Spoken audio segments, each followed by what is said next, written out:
बिस्मिल्लाहिर्रहमानिर्रहीम, अस्सलाम वालेकुम। ओके, 3.4 एक्सरसाइज के रिमेनिंग क्वेश्चंस की तरफ चलते हैं। क्वेश्चन नंबर 2 का फिफ्थ पार्ट हम परफॉर्म करेंगे आज। इसमें भी हमारे पास टू टर्म्स मल्टीप्लिकेशन की फॉर्म में इंटेग्रल के इनसाइड लिखी हुई है, लेकिन ये डिफरेंट है प्रीवियस सभी क्वेश्चन से। यहाँ पे जो इंटीग्रेशन में आपको फैक्टर गिवन है वो x³ e⁻5x है। एक x की पावर है, एक एक्सपोनेंशियल फंक्शन है।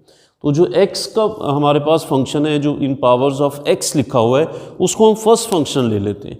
अगर आप ज़रा रिवाइज़ कीजिए आप इस टेक्निक को, तो हम जानते हैं कि आपके फर्स्ट फंक्शन का हमें बार बार डेरिवेटिव लेना है। तो अगर आप x की पावर वाले फंक्शन को फर्स्ट फंक्शन लेंगे, तो जब आप डेरिवेटिव लिया करेंगे तो उसकी पावर हम एक माइनस करके कम किया करेंगे, तो जितनी पावर उसकी लिखी हुई है ऑलमोस्ट उतने स्टेप्स में वो फंक्शन आपका ख़त्म हो जाएगा, उसकी पावर 0 बन जाएगी और वो समथिंग पावर 0,1 हो जाता है। तो इसलिए हम x वाली जो आपके पास in terms of x power जो लिखी हुई है उसको हम फर्स्ट फंक्शन ले लेंगे। x की जो पावर है वो आपका फर्स्ट फंक्शन होगा। तो इंटीग्रेटिंग बाय पार्ट हम स्टार्ट करते हैं।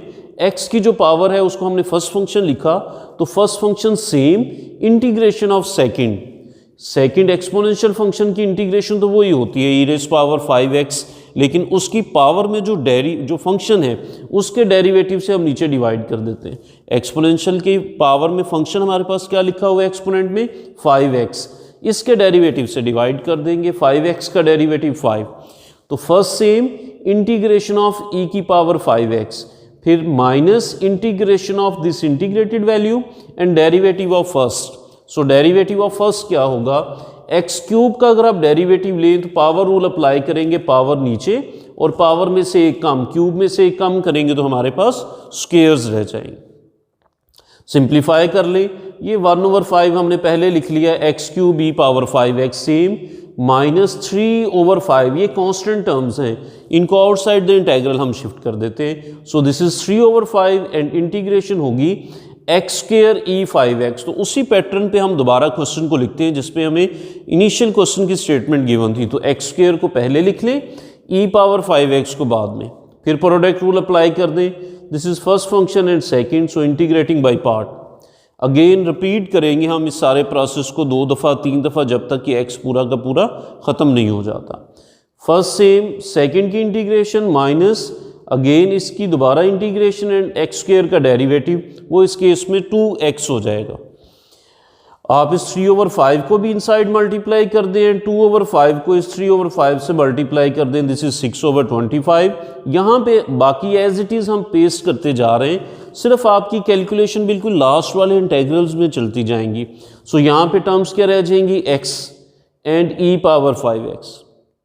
अगेन बाई पार्ट सब कर लें, this is first function and this is second function. First sem second integration minus again integration of this integrated function and derivative of first. अब first का derivative, first चूंकि रह ही x गया था तो x का डेरिवेटिव लेंगे तो वो 1 हो जाएगा। x हमारा वैनिश हो गया, ख़त्म हो गया यहाँ से। जस्ट हमारे पास इंटीग्रेशन रह गई e⁻5x की, उसकी इंटीग्रेशन अगेन जैसे प्रीवियसली हम करते आ रहे हैं, उसकी पावर को आप जो है वो नीचे डिनोमिनेटर में जो है वो उसके डेरिवेटिव से डिवाइड कर देंगे, तो e⁻5x/5। जैसे इंटीग्रेशन ख़त्म होगी प्लस c लिख देंगे। तो इस तरह के क्वेश्चंस बड़े इजी हैं, आपने स्टेप वाइज मूव करते जाना है, लास्ट इंटीग्रल आपका सॉल्व होता जाएगा हर स्टेप में, और फर्स्ट वाली टर्म्स आफ्टर सिंप्लीकेशन आप जो है वो सिंप्लीफिकेशन के बाद एज इट इज़ जो है वो लिखते जाएंगे। ओके, सेकंड क्वेश्चन देखिए। नेक्स्ट इसी की तरह इसके फिफ्थ पार्ट था, 6 और 7 पार्ट बिल्कुल सेम पैटर्न पे हैं जैसे हमने ट्रिग्नोमेट्रिक फंक्शंस के पहले क्वेश्चंस परफॉर्म किए। होप वो आप इजीली परफॉर्म कर सकते हैं। क्वेश्चन नंबर 2 के 8th पार्ट को जो है वो स्टार्ट करते हैं। यहाँ पे लिखा हुआ है कोसेकेंट क्यूब x, इसको भी आप वैसे ही स्प्लिट कर लेंगे जैसे आपने tan 4 को किया होगा, इससे प्रीवियस पार्ट्स में सेकेंट 4 को किया होगा एंड सो ऑन। सो हम सेकेंट क्यूब को लिखते हैं, कोसेकेंट क्यूब को cosecant x and cosecant square x, इस क्यूब को स्प्लिट कर लिया हमने पावर 1 एंड 2 में। फिर इंटीग्रेटिंग बाय पार्ट्स हम परफॉर्म कर देते हैं। First sem integration of second, obviously formulas आपने प्रीवियसली याद किए हुए हैं। कोसेकेंट स्क्वायर की जो इंटीग्रेशन है वो -cot x होती है, तो सेकंड फंक्शन की इंटीग्रेशन मीन्स कोसेकेंट स्क्वायर की इंटीग्रेशन जब करेंगे तो it is -cot x minus integration of this integrated value and derivative of first का डेरिवेटिव कोसेकेंट एक्स का डेरिवेटिव आप याद रखेंगे minus cosecant x cot x होता है। तो फर्स्ट का डेरिवेटिव मीन्स कोसेकेंट एक्स का जब डेरिवेटिव लेंगे वो हो जाएगा minus cosecant x and cot x. First terms को एज इट इज हमने लिख दिया, -3 टाइम्स मल्टीप्लाई हो रहा है तो obviously it is minus. Cot x को इनसाइड मल्टीप्लाई कर दें, it is cosecant x cot x and cot x becomes cot square x and d x.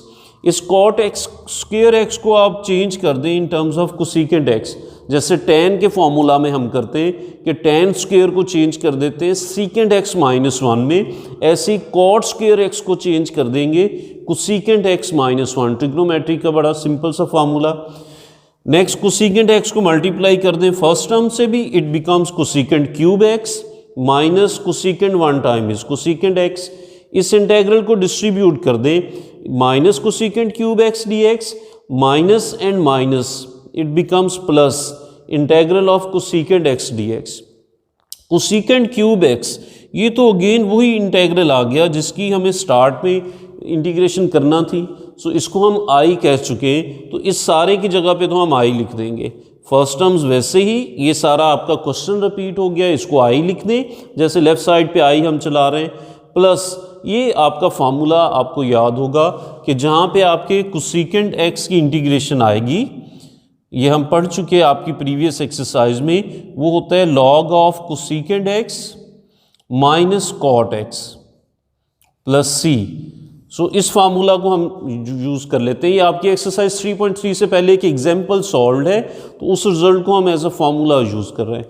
सो इसकी इंटीग्रेशन डायरेक्टली हम लिख देंगे log of cosecant x minus cot x plus c constant of integration. ये minus I जो हमने लिखा इसको left पे शिफ्ट करके प्लस आई कर लें, आई प्लस आई 2i, आई की वैल्यू चाहिए तो 2 से आप राइट साइड पे हर टर्म को 2 से डिवाइड कर दें, तो ये आपका सोल्यूशन आ गया। सो आपकी इंटीग्रेटिंग बाय पार्ट की टेक्निक से 3.4 का सेकंड क्वेश्चन भी हमारा जो है वो कंप्लीट हो गया। होप आप इसे क्लियरली एंड ईजीली जो है वो सॉल्व कर सकते हैं। Thank you ji.